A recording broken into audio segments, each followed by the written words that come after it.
यूं तो अकेला भी अक्सर गिर के संभल सकता हूँ मैं। तो आप सभी का स्वागत है आपके अपने YouTube channel education online class में। और मैं हूँ कुशवाहा सर, जो आज आपको जो जनन होती है ना, मादा जनन ग्रंथियाँ, उनके बारे में बताने वाला हूँ। जो आपके क्लास 10th हो या 12th हो, सभी एग्जामों में इम्पोर्टेंट होती है क्वेश्चन। तो यहाँ आज जो मैं बताने वाला हूँ वो बहुत ही इम्पोर्टेंट है।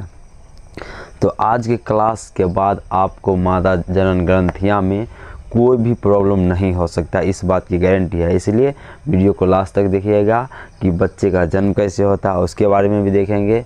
कभी कभी देखते होइएगा कि किन्नर बच्चा पैदा हो जाता है, नहीं कहते हैं हिजरा कहते हैं, वैसा भी, और डबल बच्चा भी हो जाता है कभी कभी, काहे हो जाता है। इन सभी जानकारियों के बारे में आज हम बताने वाला हूँ, ठीक है।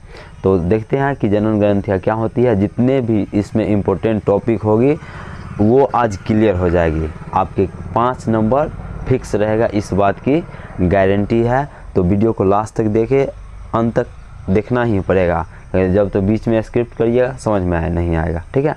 मिलते हैं। तो आई एम बैक। तो देखते हैं कि जो पढ़ने वाले थे हम क्या, कि स्त्री जनन तंत्र के बारे में, जो कि आज के क्लास में धमाल होने वाला है। धमाल कहिएगा कैसे, तो बहुत ही मज़ेदार ट्रिक के माध्यम से बहुत ही समझाएंगे, बताएंगे कि आखिरकार जनन तंत्र में क्या क्या होता है, कैसे कैसे क्या होता है, गड़बड़ी जो भी होता है उन सभी गड़बड़ी या उसमें क्या क्या होगा। तो आज के क्लास में आपको 5 नंबर फिक्स ही रहेगा। क्लास 10th के लिए इम्पोर्टेंट है जो टॉपिक, ये समझ में आएगा ही बेहतर से। देखते हैं क्या होती है आज की क्लास में। ओके, तो पहले चित्र को समझ लेते हैं, उसके बाद इसमें बहुत सारे पॉइंट होता है, उन सभी पॉइंटों को हम बहुत सारे डिटेल्स में समझेंगे। जितना डीपली हो सकता है उतना हम डीपली आपको समझाने का प्रयास करूंगा, ठीक है। तो इस चित्र को देख लेते हैं। ये क्या है कि मादा का जो है ना से जनन तंत्र है, स्त्री का क्या है जनन तंत्र, सेक्सुअल जो कह सकते हैं। तो इसको देख लेते हैं। चित्र क्या है कि देखिए, इस पार्ट को समझ लीजिए पहले, इम्पोर्टेंट है जो। तो ये क्या है, एक अंडाणु है। ये दोनों साइड वाला जो भाग है ना, क्या है, अंडाणु। इसको क्या कहते हैं, अंडाणु। क्या है, ये अंडाणु है। और ये ऊपर वाला जो भाग है वो फंडस है। क्या है, फंडस है। अब देखिए, ये दोनों साइड का एक जो भाग है, ये इसको अंडाशय कहते हैं, जहाँ अंडाणु का निर्माण होता है। अंडाशय में किसका निर्माण होता है, अंडाणु का। तो ये क्या हो गया, अंडाशय है, ये भी अंडाशय है। अब ये वाला जो पॉइंट है, ये वाला देखिएगा, ये लाइन जो आई हुई है, ये क्या है, गर्भाशय है। क्या है, गर्भाशय। समझ में आ गई। उसके बाद ये वाला जो बीच वाला है भाग है, योनि के बीच बीच जो गया हुआ है, इसको हम गिरवा या क्या कहते हैं, सर्विक्स कहते हैं। गर्भाशय के नीचे वाला भाग है जो सकरा बना होता है, ठीक है। गर्भाशय और योनि के बीच का जो भाग होता है इसको हम गिरवा कहते हैं।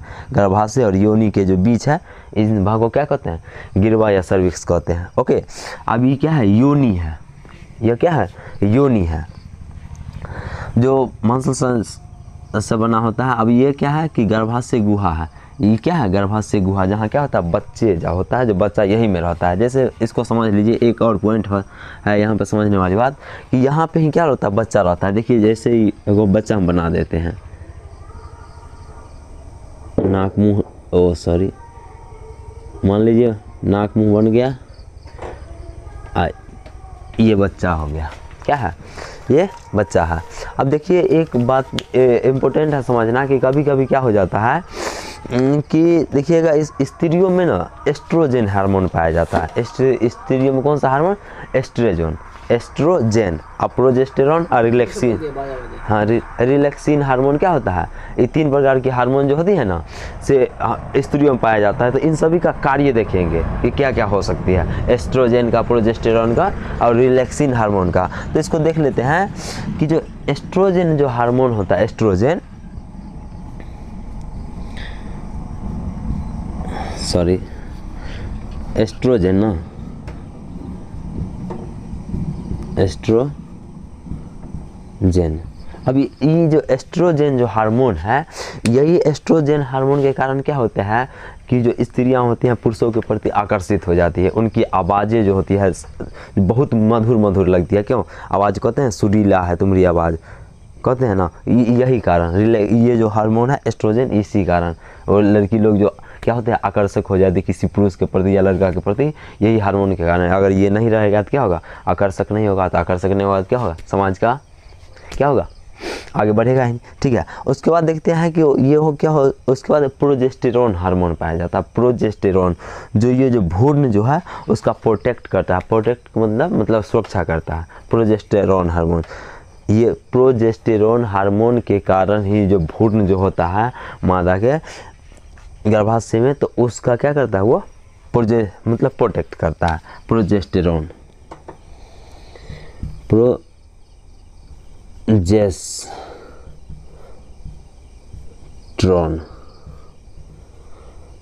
प्रोजेस्टेरोन हार्मोन क्या करता है, प्रोटेक्ट करता है भ्रूण को, बच्चा को मतलब सुरक्षा प्रदान करता है। और एक और है रिलैक्सिन हार्मोन। अब रिलैक्सिन हार्मोन को क्या होता है कि रिलैक्स करता है। जैसे मान लीजिए कि कभी कभी देखते होइएगा कि बच्चों का नॉर्मल डिलीवरी नहीं हो पाता है माँ के घर में, जब हॉस्पिटल जाता है लोग तो नॉर्मल डिलीवरी नहीं हो पाता। क्यों पता है कि रिलैक्सिन जो हार्मोन होता है ना, जिस स्त्री में कम से कम मतलब बन पाता है, तो उसमें क्या होता है कि नॉर्मल डिलीवरी नहीं होता है, उसका जो ये वाला भाग है वो खुल नहीं पाता है। ठीक है, इसी कारण क्या होता है, गर्भाशय के समय जो ये खुलता है ना किरवा, या इसको कहते हैं गर्भाशय, वो नहीं खुल पाता है, जिस कारण क्या होता है कि ऑपरेशन करना पड़ता है। तो रिलैक्सिन हार्मोन की कमी के कारण है। अगर किसी स्त्री में रिलैक्सिन हार्मोन की जब ज़्यादा रहता है तो नॉर्मल डिलीवरी हो जाता है, नहीं तो क्या होता है डॉक्टर के यहाँ जाना पड़ता है, तो मतलब थोड़ा सा ज़्यादा भी खर्चा हो जाता है। अब देखिएगा कभी कभी क्या होता है कि रिलैक्सिन हार्मोन स्त्रियों के कमी के कारण उसमें कमी हो जाता है, मतलब उनकी खुद की गलतियों के कारण। अब जैसे मान लीजिए ये कोई स्त्री है, वो जब प्रेग्नेंट की अवस्था में होती है तो क्या होता है कि काम धाम करना बंद कर देती है। तो जब हम काम धाम करना बंद कर देते हैं तो क्या होता है कि हमारे शरीर में जो होता है कोशिका की संख्या भी बढ़ना कम हो जाता है। तो उसी कारण क्या हो जाता है कि रिलैक्सिन हार्मोन कम हो जाता है, या हम काम धाम कम करते हैं। मान लीजिए प्रेग्नेंट हो जाते हैं तो कहते हैं ना बड़ी दुलारू बन जाते हैं, तो इसलिए क्या होता है कि उसको रिलैक्सिन हार्मोन की कमी हो जाती है, और बच्चा जो होता है से मतलब उसका ठीक से नहीं हो पाता है। ठीक है, अब इसको देख लीजिएगा कि कभी कभी जो बच्चा होता है से देखिएगा कि उल्टा पैदा हो जाता है। यही कारण रिलैक्सिन हार्मोन जो है ना,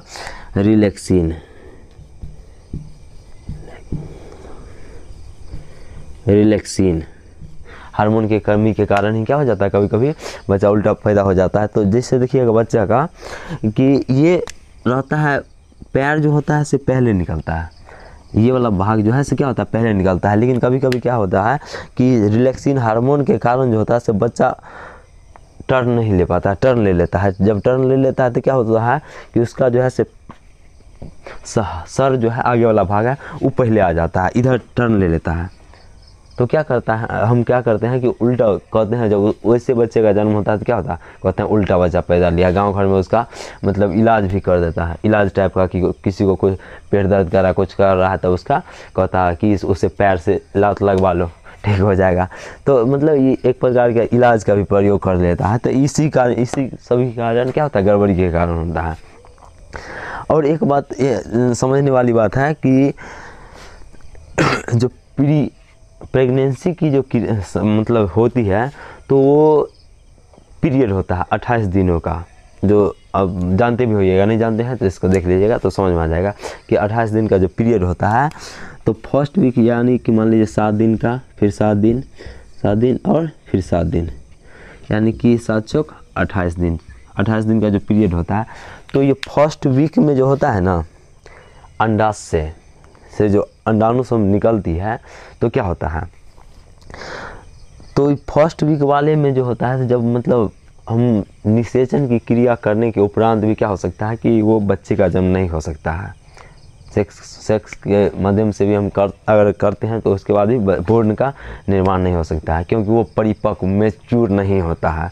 ठीक है, उसके बाद इस 7 के अलावे जो 7 से लेकर के 21 दिन के जो बीच का जो समय होता है, उसमें अगर शुक्राणु मिलते हैं तो उससे क्या हो सकता है कि बच्चे का जन्म हो सकता है। फिर उसके बाद वाले जो 7 दिन होता है 21 से लेकर 28 के बीच, उसमें नहीं होगा, क्योंकि जो वो होता है वो क्या होता है मैच्योर से ख़राब हो जाता है धीरे धीरे। इसलिए मतलब ये 7 से लेकर के और 21 दिन के बीच में ही भ्रूण का निर्माण हो सकता है। अब इसको देख लेते हैं कि और क्या होती है।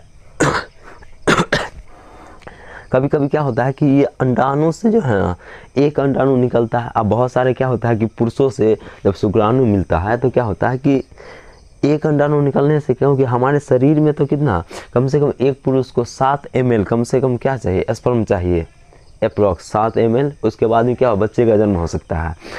तो क्या होता है, शुक्राणु तो हमारे हजारों लाखों की संख्या में एक बार में क्या होता है हमारे शरीर से निकलता है, पुरुषों के शरीर से निकलता है। लेकिन अंडाणु से जब एगो अंडाणु से उसका क्रिया हो जाता है तो एगो बच्चा का जन्म हो जाता है। और कभी कभी क्या होता है डबल अंडाणु निकल जाता है अंडाशय से। तो जब डबल निकल जाता है तो क्या होता है, जब दोनों क्रिया कर लेता है तो क्या होता है कि डबल बच्चे का निर्माण हो जाता है, डबल बच्चे का पैदा हो जाता है। और एक बात और है इम्पोर्टेंट है, क्या समझना कि जैसे कभी कभी देखते होइएगा क्या होता है कि किन्नर बच्चा पैदा हो जाता है ना समाज में, जिसको बुरी भावना से देखा जाता है। तो उसमें क्या होता है कि उसका बहुत सारे कारण होता है। जैसे हम लोग में क्या होता है कि पुरुषों में XY क्रोमोसोम पाया जाता है, क्रोमोसोम के कारण होता है। यानी कि जो हमारे पुरुष मानव में क्या होता है कि 46 यानी कि 23 जोड़ा गुणसूत्र पाया जाता है। जो 23वां जो जोड़ा है यानी कि 46वें गुणसूत्र है वो जनन के लिए है, रिप्रोडक्शन के लिए है। तो पुरुषों में क्या होता है कि X और Y क्रोमोसोम पाया जाता है और स्त्रियों में XX पाया जाता है। तो कभी कभी क्या हो जाता है कि X और Y जो है ना, तो एक और क्रोमोसोम XY और YY हो जाता है पुरुषों में, जिसके कारण क्या होता है कि वो उसका जो है पुरुष तो बच्चा का जन्म होगा लेकिन उसमें क्या होगा, स्त्री वाला लक्षण पाया जाएगा बहुत सारा, ठीक है। और कभी कभी क्या हो जाता है कि स्त्रियों में जैसे XX क्रोमोसोम है तो एक और क्रोमोसोम की संख्या बढ़ जाता है, जिसके कारण क्या होता है बच्चे जो होता है किन्नर हो जाता है। और कभी कभी 1-2-3 और पॉइंट है कि कभी कभी क्या होता है कि जब बच्चे का ना 3 मंथ जब होता है, मतलब प्रेगनेंसी के बाद 3 महीना के अंदर में, माह के अंदर में जब हमें चोट लग जाता है बच्चे को, ठीक है, या किसी मान लीजिए कोई बीमारी है, उसके कारण भी अगर हैवी डोज का दवाई का हम यूज करते हैं तो उसके प्रभाव के कारण भी क्या होता है कि वो मतलब किन्नर हो सकता है, क्योंकि 3 मंथ के अंदर में ही जनन ग्रंथियाँ का विकास होती है। इसलिए ये भी कारण है कि बच्चे जो है से किन्नर पैदा ले लेते हैं, ठीक है। तो लगभग यहाँ तक समझ में आ गए। अब इसके बारे में देख लेते हैं कि जनन ग्रंथिया में कौन कौन सा भाग होता है। यहाँ पे 2-3 हम बता चुके हैं और बताएंगे, तो समझ लीजिए बहुत ही इंपॉर्टेंट है। यहाँ तक लगभग क्लियर हो गया होगा, चित्र नोट कर लीजिएगा काहे कि बहुत ही इंपॉर्टेंट है। अब देख लेते हैं स्त्री जनन तंत्र की संरचना इसे पूछेगा कि अंडाशय क्या है, फैलियोपियन नलिका, गर्भाशय, गिरवा या योनि। इसको हम सर्विक्स भी, गिरवा जो है उसको सर्विक्स भी कहते हैं, ठीक है। या करके इसका एक और नाम लिख देंगे, यहाँ पे जगह नहीं था इसलिए नहीं लिख पाए थे, ठीक है, तो लिख लीजिएगा अपना, ठीक है। तो इन सभी को जब लिखिएगा तो आपको 5 नंबर दिया जाएगा, ठीक है। हम एक्स्ट्रा में इसमें बहुत सारे पॉइंट को बता दिए, इतना नहीं पूछेगा, सिर्फ पूछेगा जब मादा जनन तंत्र की संरचना करें या उनको बारे में लिखे, ठीक है। एक्स्ट्रा में बता दिए थे ये सभी पॉइंट को, तो ध्यान रखिएगा। तो फर्स्ट में क्या है कि अंडाशय क्या होता है, ठीक है, यहाँ बता भी दिए है अंडाशय क्या है। तो अंडाशय प्रत्येक स्त्री में ना अंडाशय 2 होता है। अंडाशय कितना होता है, 2। यहाँ देखिएगा कि प्रत्येक स्त्री में क्या होता है, जोड़े में पाया जाता है। अंडाशय कितना में, जोड़ा में, 1 जोड़ा यानी कि 2 जोड़ा में पाया जाता है। जहाँ अंडाणु का निर्माण होता है, जहाँ किसका निर्माण होता है, अंडाणु का। अंडाशय 1 नंबर में क्वेश्चन पूछा जाएगा आपका कि अंडाणु निर्माण होता है कहाँ होता है, तो ऑप्शन रहेगा अंडाशय में, टिक कर दीजिएगा, 1 नंबर आ जाएगा फिक्स। उसके बाद देखिएगा कि फैलियोपियन नलिका, फैलियोपियन ट्यूब भी कहा जाता है इंग्लिश में, फैलियोपियन नलिका को। यह एक ऐसी संरचना है जो अंडाशय तथा गर्भाशय के बीच नलिका युक्त होती है। अंडाशय तथा गर्भाशय के बीच में क्या होता है, नलिका युक्त होती है, ठीक है, जिसमें अंडाणु की निषेचन क्रिया होता है। अंडाणु का जो निषेचन की क्रिया, यहाँ से क्वेश्चन पूछा जाएगा कि अंडाणु की निषेचन की क्रिया पूर्ण होती है, कहाँ होती है, तो ऑप्शन रहेगा अंडाशय। अंडाणु कहीं भी रह सकता है, या फैलियोपियन नलिका, तो कहाँ हो जाएगा, फैलियोपियन नलिका। तो 1 नंबर यहाँ से भी आपका क्लियर हो गया, और सब्जेक्ट में भी लिख दीजिए। उसका देखिए गर्भाशय की बात कर रहा है, तो गर्भाशय में क्या हो जाएगा कि गर्भाशय यह एक उल्टे नाशपाती, देखिए होइएगा गर्भाशय है ना, ये नाशपाती जो फल होता है, ठीक है, तो इसको क्या कर रहा है कि यह एक उल्टे नाशपाती के आकार की संरचना है, जहाँ भ्रूण का पूर्ण विकास होता है। क्वेश्चन इस टाइप से भी पूछ सकता है कि भ्रूण का पूर्ण विकास कहाँ होता है, तो कहाँ होता है, तो गर्भाशय में होता है। 1 नंबर यहाँ से भी आ जाएगा। ऑब्जेक्टिव के लिए, सब्जेक्टिव के लिए तो इस सभी पॉइंट को लिखना होगा। अब क्या होता है कि नाशपाती के आकार की संरचना जहाँ भ्रूण का पूर्ण विकास होता है, यह सामान्य स्त्री में 7 से 8 सेंटीमीटर की होती है। 8 से 7 सेंटीमीटर की होती है। कौन? तो गर्भाशय। अब देखिए गर्भाशय जो होती है स्त्रियों में शुरुआती में, मतलब जब क्या होता है कि जब बच्चे का जन्म नहीं हुआ होता है उससे पहले उसकी जो होता है लंबाई से लगभग 7 से 8 सेंटीमीटर। लेकिन जब बच्चे का जन्म होता है, प्रेग्नेंट के बाद जो मतलब बच्चे का जब शिशु का जन्म होता है तो उसकी जो मतलब लंबाई है से करीब 17 से 18 सेंटीमीटर हो जाती है।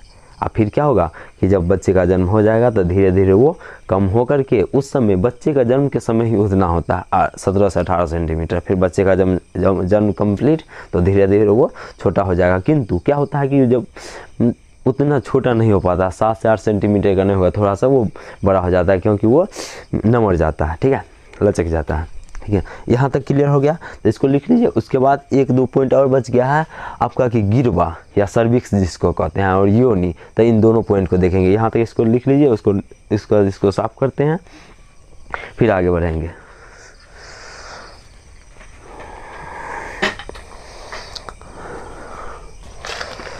हाँ, एक पॉइंट और इसमें रह गया, सॉरी, पहले कि हाइमेन के बारे में, सॉरी छूट गया था यहाँ पे। हाइमेन क्या, हाइमेन होती क्या है, ठीक है, तो इसको मिटा ही देते हैं। उसके बाद हाइमेन के बारे में समझाएंगे पहले, उसके बाद इसको लिखेंगे। हाइमेन क्या होती है, बहुत ही इंपॉर्टेंट है हाइमेन के बारे में समझना।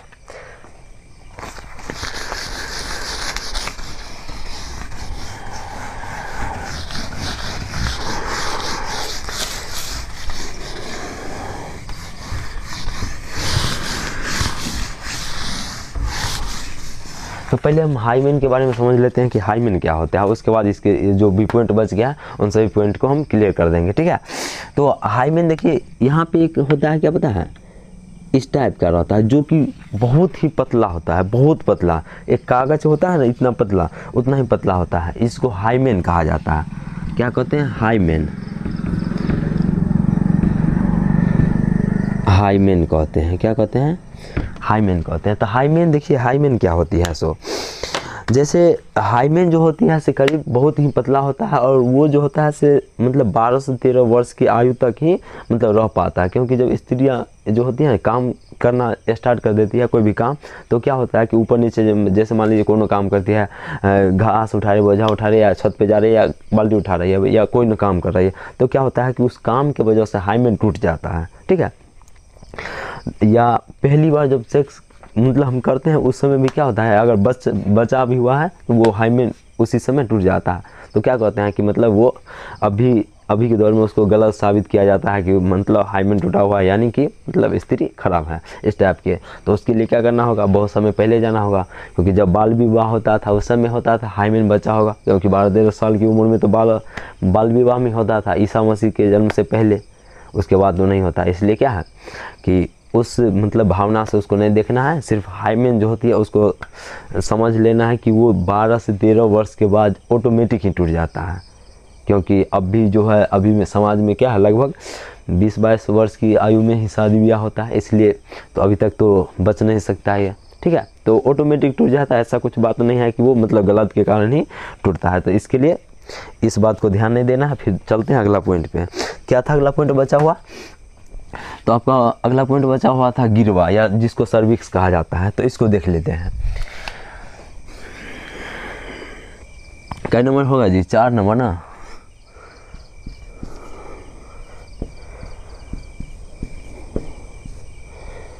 गिरवा या सर्विक्स भी कहते हैं, या सर्विक्स। अब देखिए गिरवा या सर्विक्स क्या होता है कि गर्भाशय के नीचे का शर्करा भाग, गर्भाशय के नीचे का शर्करा भाग,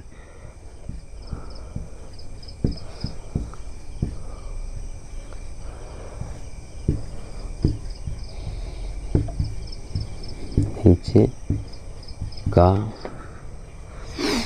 यहाँ इसको मिटा देते हैं। हाइमेन को अपना नोट कर लीजिएगा, बड़ी इंपॉर्टेंट है। का हाइमेन सॉरी गर्भाशय के नीचे का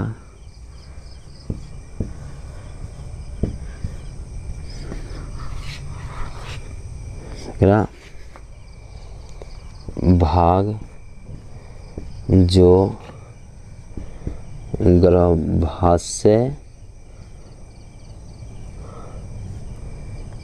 गर्भाशय और योनि के बीच होता है। अभी क्या होता है, गर्भाशय और योनि जो होता है ना, योनि इन दोनों के बीच का जो भाग होगा उसी को हम क्या कहते हैं कि गिरवा या सर्विक्स कहते हैं। बीच होता है उसे क्या कहेंगे, गिरवा या सर्विक्स। लिख लीजिए, गिरवा या सर्विक्स, गिरवा या सर्विक्स कहते हैं। अब आपका एक पॉइंट और बच गया है यहाँ पे, योनि। अब इसको योनि को भी देख लेते हैं, इसको नोट कर लीजिए होइएगा लगभग, नीचे में लिख देते हैं क्या, योनि ना, या ऊपर वाले पॉइंट को हम साफ कर देते हैं थोड़ा सा। योनि के लिए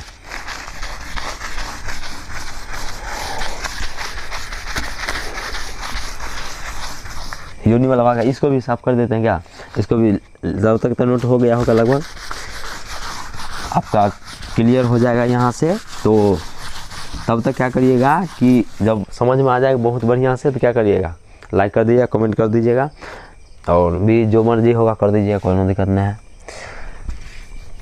योनि सॉरी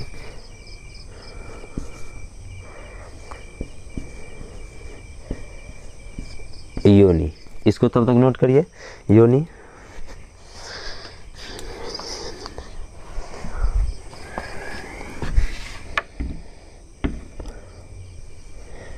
यह एक पेशीय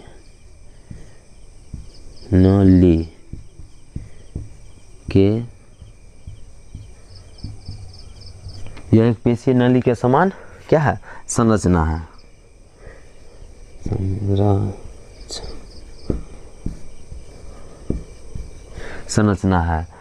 संरचना जिसकी लंबाई 7 से 10 सेंटीमीटर होती है।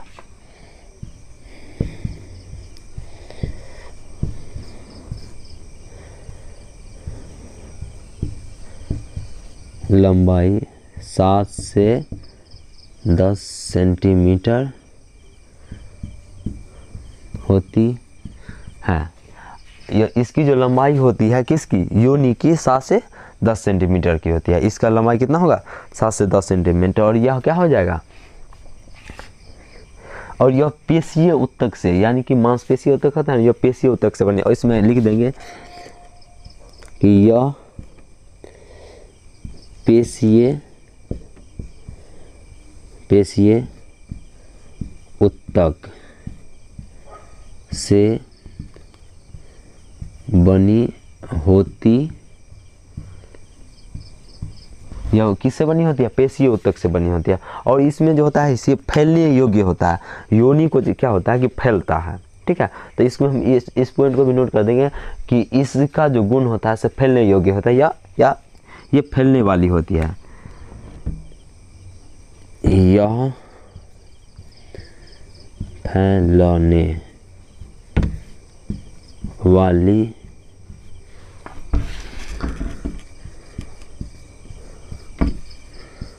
होती है। तो लगभग यहाँ से आपका ये पॉइंट जितना भी है क्या है, क्लियर हो गया होगा लगभग। यहाँ से आपका जो है इन सभी पॉइंटों को लिखिएगा तो 5 नंबर फिक्स है, आपके एग्जाम से एक भी बाहर नहीं जा सकता यहाँ से। तो आई होप कि समझ में आ गया होगा, और समझ में आ गई होगी तो क्या करिएगा कि लाइक कर दीजिएगा, कमेंट कर दीजिएगा और शेयर कर दीजिएगा। आपको इसी तरह की बहुत सारी वीडियो सभी विषय का तैयारी करवाई जाएगी हमारे चैनल पे। तो मिलते हैं अगले वीडियो में, तब तक के लिए जय हिंद।